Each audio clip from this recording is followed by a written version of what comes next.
வணக்கம். எல்லாரும் எப்படி இருக்கீங்க? நல்லா இருக்கீங்களா? இன்னைக்கு என்ன செய்ய போகிறோம்னா, சக்கரவள்ளி கிழங்குலேருந்து இடியாப்பம் செய்ய போகிறோம். இந்த சக்கரவள்ளி கிழங்கு சின்னவங்கள்லேருந்து பெரியவங்க வரைக்கும் சாப்பிட்டா அவ்வளோது நல்லது. இது நம்ம குழம்புல போட்டு வைக்கலாம், புளிக்குழம்பு மாரி வைக்கலாம், வறுவல் பண்ணலாம். இன்றைக்கி நம்ம புது மாதிரியாக இடியாப்பம் செய்ய போகிறோம். இதை நல்லா சுத்தம் பண்ணி அலசி எடுத்து வச்சாச்சு. இப்போ கட் பண்ணி எடுத்துக்கணும். கட் பண்ணி வேக வச்சு எடுத்துக்கணும். கிச்சன் புது கிச்சனாக இருக்குன்னு பார்க்குறீங்களா? இது எங்கள் பொண்ணு வீட்டுக்கு வந்திருக்கிறோம், பெங்களூருக்கு. அங்கே இருந்து தான் இப்போ செஞ்சிட்ருக்குறாங்க. இது இங்கே பெங்களூரில் என் பொண்ணு சொல்லி கொடுத்த டிஷ்ஷு இது. அதனால் இன்றைக்கி செஞ்சு பார்க்கணுன்ட்டு நான் செய்கிறேன். இதெல்லாம் கட் பண்ணி வேக வச்சு எடுத்துக்கணும். எடுத்துக்கிட்டு காமிக்கிறேன். ஒரு இட்லி பாத்திரத்தில் தண்ணியை வச்சு, தண்ணி நல்லா கொதி வந்த உடனே இதை வச்சு இதெல்லாம் எடுத்து வேக வச்சு எடுத்துக்கணும். இதில்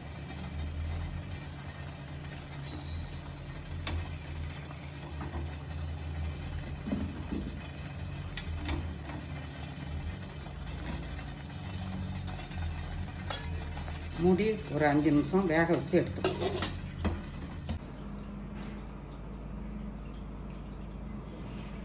வெந்துட்டான்னு பார்ப்போம். நல்லா வெந்துட்டு இப்போ எடுத்து இந்த தோலெல்லாம் உரிச்சுப்போம்.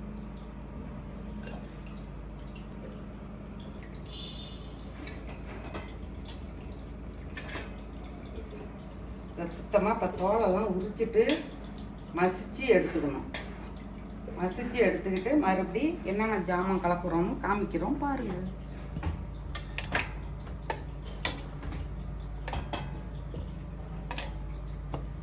நல்ல புது கிழங்கா இருக்கு. இப்போ மாவு பிசையறதுக்காக தண்ணி வச்சிருக்கேன் அடுப்பில்.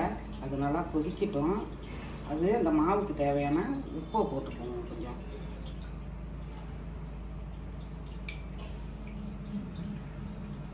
அது பொரிச்சுக்கிட்டோம். அதுக்குள்ளே இந்த கிழங்குல உள்ள தோலெல்லாம் உரித்து எடுத்துகிட்டு வந்துடுறேன். இந்தமாரி கிழங்கை நல்லா மசிச்சு எடுத்துக்கணும். நல்லா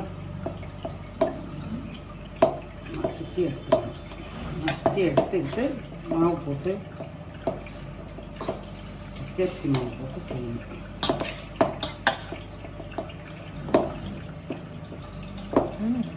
நமக்கு யாரா சொல்லி கொடுத்தா இது?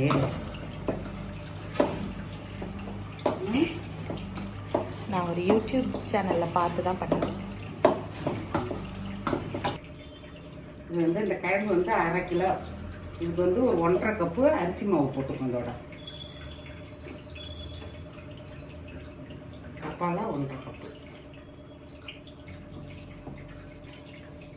மாவையும் கிழங்கையும் ஒன்றா கலந்துக்கும்.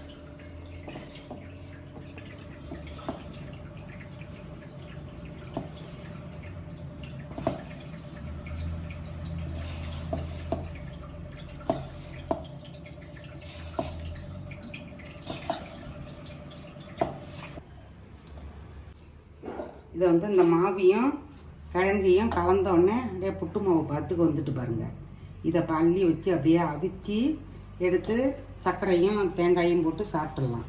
இப்போ இடியாப்பம் புழியறதுனால கொதிக்கிற தண்ணியை ஊற்றி கலரி இடியாப்பமாக புழிஞ்சு வைக்க போகிறோம். இப்போ தண்ணியை ஊற்றி எடுத்து ஊற்றி கலரிப்போம். கொஞ்சம் கொஞ்சமாக தண்ணியை ஊற்றி கலரிப்போம்.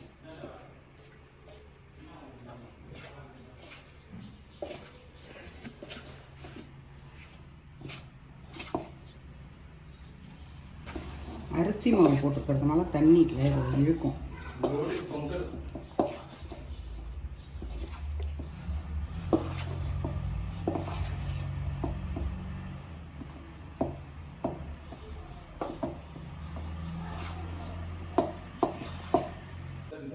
இட்லி தட்டில் கொஞ்சம் நெய் விட்டுக்கும்.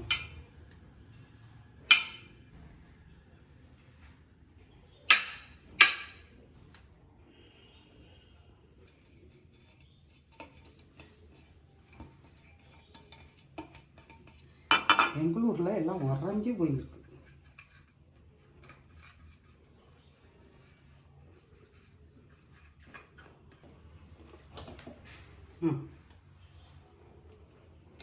இந்த மாவெல்லாம் இதே போல் உருட்டி வச்சுட்டோம்னா ஈஸியாக இருக்கும் புழியறதுக்கு.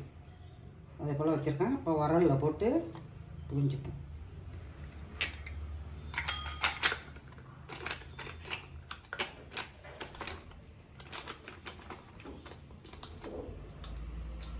இப்போ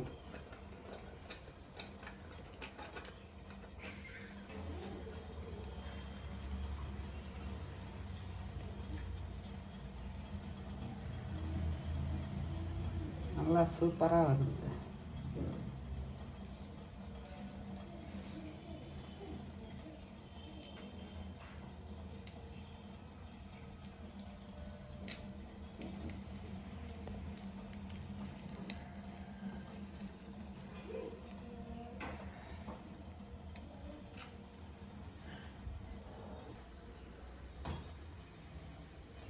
தண்ணி நல்லா இப்போ இட்லி பானையில் கொதிக்குது.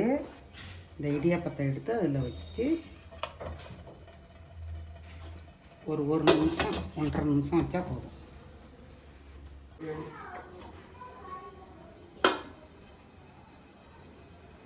நல்லா பஞ்சு மாரி இருக்கு. வெந்துட்டு ஒரு நிமிஷத்துல வெந்துட்டு. தண்ணி போதுங்களா இல்லை?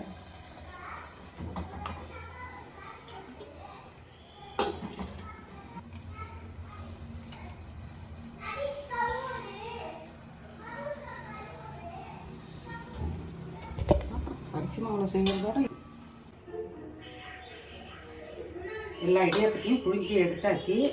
இதை போல் எல்லாத்தையும் உதுத்து விட்டுக்கிட்டு ஒரு ஸ்பூன் நெய்யை விட்டுப்போம்.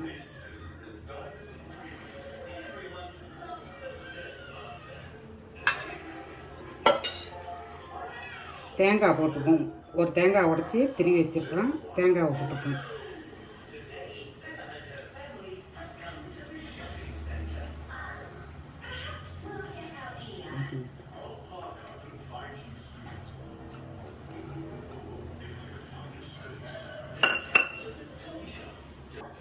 இதில் நாட்டு சர்க்கரை போட்டுப்போம். இங்கே நாட்டு சர்க்கரை தான் பொண்ணு வீட்டில் புழங்குவாங்க. அதனால் நாட்டு சர்க்கரை போடுறோன்னா ஜீனி வேணாலும் போட்டுக்கலாம். அது நம்ம விருப்பம்தான். ஜீனியும் போட்டுக்கலாம், நாட்டு சர்க்கரையும் போட்டுக்கலாம். இது நாட்டு சர்க்கரை நல்லா சுத்தமான நாட்டு சர்க்கரை. தூசு மண் எதுவும் இருக்காது. அதனால் இதை நான் நேரடியாக அப்படியே போட்டு கலரிடுவேன்.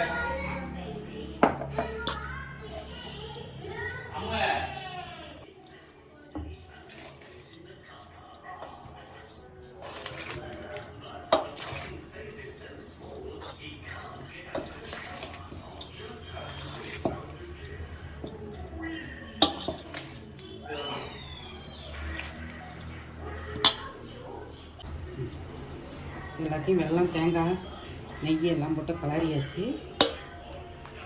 இப்போ டேஸ்ட்டு பண்ணி பார்ப்போம்.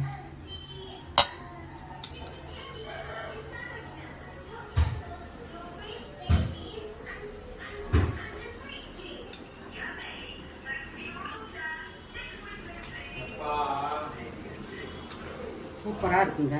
நல்லா இருக்குது. இதே போல் நீங்களும் செஞ்சு பாருங்கள்.